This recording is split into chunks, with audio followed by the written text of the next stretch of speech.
Well, I was in Florida recently speaking to elected officials week before last, and I must say I did not look forward to that event. I went with some trepidation, fearing my speech would betray my progressive tendencies and I would be tarred and feathered or rode out of town on a rail, sent packing, choose your metaphor. Instead, I was treated with great kindness, which was disappointing. It's been a long time since I've experienced persecution, and I've missed it terribly. As Winston Churchill once said, nothing in life is as exhilarating as to be shot at without result. When I was in seminary, I took this church history class, and we had to read this one of the books, the possible books. We were given a list of books to read, and we had to pick three of them and write about them. And so I picked Fox's Book of Martyrs. And as I was reading that book, that's when I began dreaming of dying for my faith, slain by angry Southern Baptists while on a speaking tour in the South, but it never happened.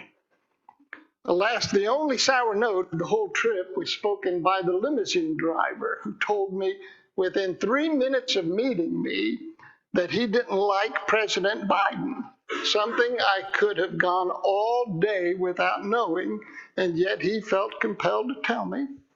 When I asked him why, he said because of the situation at the border, letting all those people in. He actually said those people. Let me just say that when you use the phrase those people, you've already lost the moral high ground.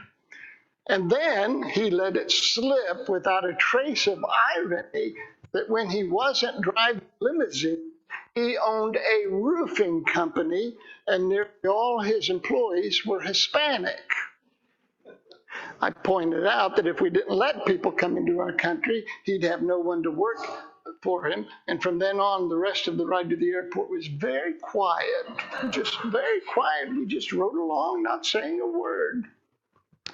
But he was oblivious in a way many people are these days, unaware, unmindful, which some people seem to think is a virtue, something to which we should aspire.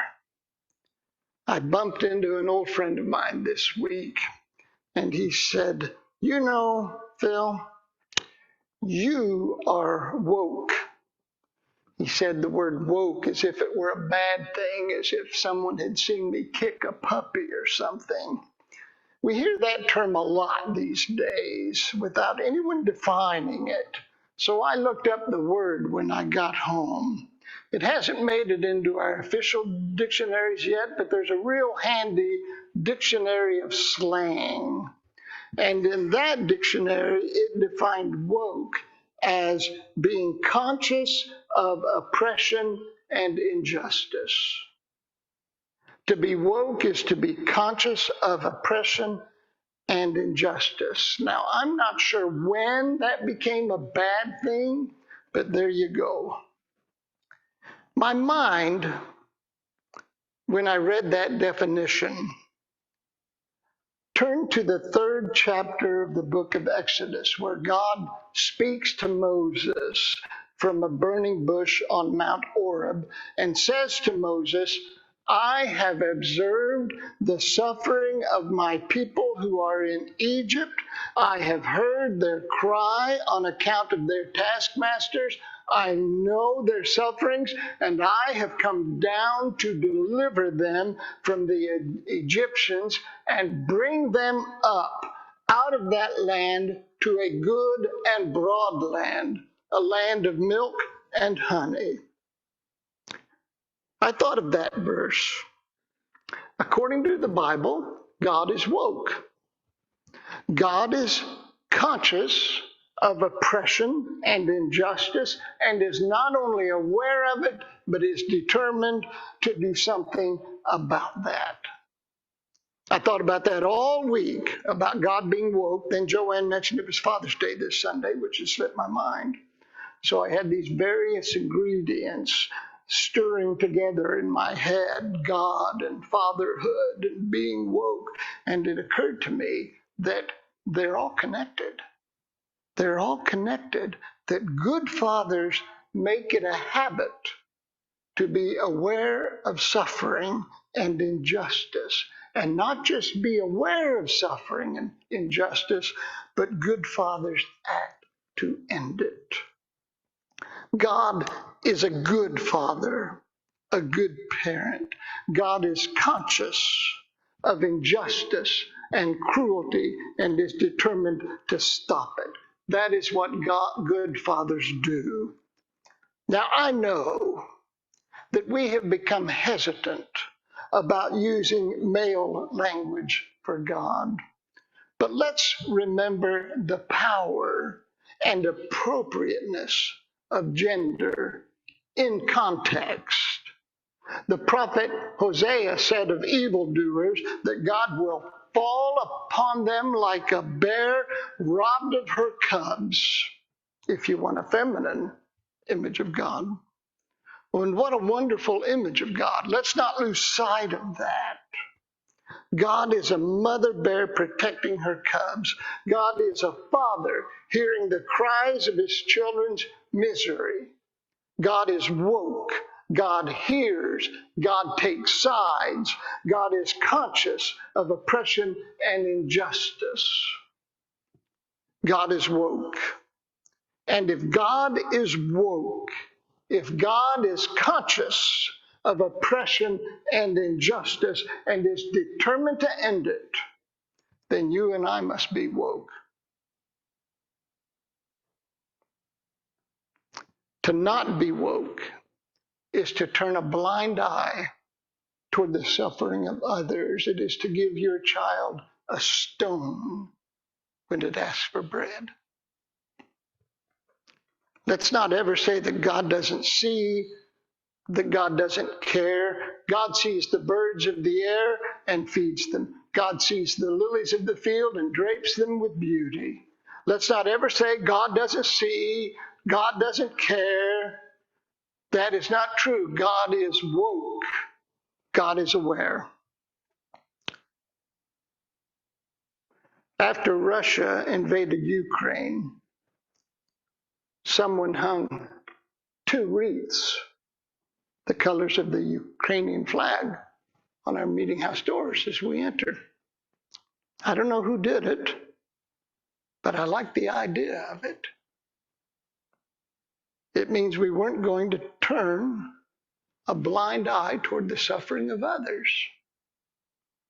That our time in the meeting house was not an escape from the world's wounds, but a symbol of our determination to heal them. It turns out that the bird of the airs liked the idea of it too, because ever since those wreaths went up, the birds have been making their nests and rearing their babies in those wreaths. It's kind of a double whammy of wokeness when you think about it. We noticed Ukraine, and God noticed the homeless birds and said, have I got a place for you? Reasonable rent, kind landlords, and brought them to our doorstep. So now we're in the bird hospitality business. Our borders are wide open. And why not? God spoke to Moses through a burning bush. Why can't God speak to us through a wreath at Fairfield Friends? I never in a million years saw that coming, but God is a good father. And good fathers take notice of injustice and need and suffering and are determined to end it. I was looking in those birds last week. We always close off the door wherever the babies are. And a gentleman is here. We had a visitor, and he came up to me and he said, why do you have that door closed? I said, well, we have little baby birds in there. They've just been hatched out. They're little baby birds. And he said, you know, you should have just run those off. When you first saw those eggs, you should have just thrown those away when they first came. And I said, you know, we don't do that in this neighborhood. That's not who we are. Ukrainians, Hispanics, birds of the air, it's their neighborhood too. And I tell you what, if a Russian shows up, we'll open our doors for him too. That's what we do if we're woke. We welcome the oppressed and the oppressor. For we have all been both. We have all been both. And have needed in our lives to hear not only the comforting word of mercy, but the corrective word of injustice. When someone tells us not to be woke, when someone mocks that and says it's foolish, what they're really telling us is to ignore the pain and suffering of others. They're telling us to overlook it, that it's none of our business, that it's someone else's problems, not ours, so pay no attention. That's what they're telling us. And when they tell us that, let us remind them that God is woke, that God heard the cries of his children and came down to deliver them.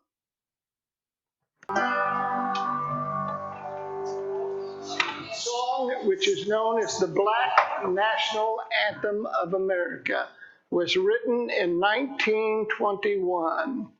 Think for a moment of what our nation was like in 1921.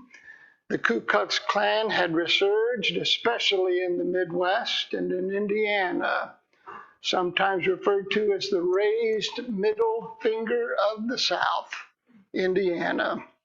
And yet, in the midst of all that hatred, this visionary song of hope and courage was written. Look for loveliness always, people, where you first see ugliness. For when you look for loveliness, you will see someone in the midst of ugliness doing something beautiful.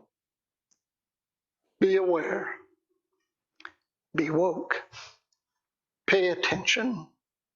And when you hear the cries of children, come down and help.